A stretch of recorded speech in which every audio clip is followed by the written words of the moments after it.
Friends, today we will discuss about the dissection of anterior and lateral compartment of leg region. So in anterior compartment there are 4 muscles. First is tibialis anterior, then extensor hallucis longus, extensor digitorum longus and peroneus tertius. In this case peroneus tertius is not seen. You can trace the tendons of all the muscles and confirm these muscles. So tibialis anterior inserts on metatarsal, extensor hallucis longus goes to the great toe, and digitorum, extensor digitorum longus goes to the other 4 toes. Okay, if you split this, you can see the neurovascular bundle in anterior compartment of leg. Here this is the superficial deep peroneal nerve, and this is anterior tibial artery. Okay, so if you trace it downwards, both of them emerge in between the extensor hallucis longus and extensor digitorum. So this is the artery, anterior tibial artery, and this is deep peroneal nerve. So there are retinaculums at the ankle joint to hold these tendons and neurovascular structures in position.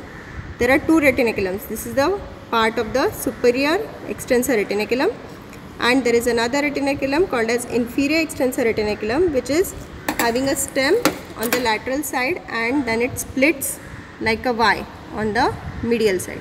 Okay, so this is the inferior retinaculum. Then there is a particular arrangement of tendons on the anterior side of ankle joint. So to remember that, there is a mnemonic from medial to lateral, that is, tall Himalayas are never dry places.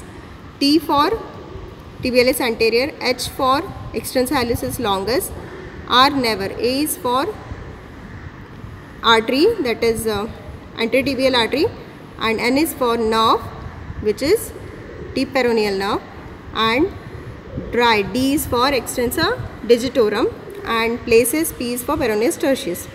So now also you can see this is a deep peroneal nerve which ends by dividing into medial and lateral branches. Okay, and anterior tibial artery continues as a dorsalis pedis artery. So this was about the anterior compartment of leg. Coming to the lateral compartment of leg, this is the lateral compartment. Here there are 2 muscles. First one is peroneus longus, and deep to it this is peroneus brevis. Both these muscles are supplied by common peroneal nerve. Common peroneal nerve is another division of superficial peroneal nerve, which is another division of common peroneal nerve. So common peroneal nerve divides into superficial and deep at the neck of fibula. Superficial supplying the lateral compartment, deep supplying the anterior compartment of leg. Thank you.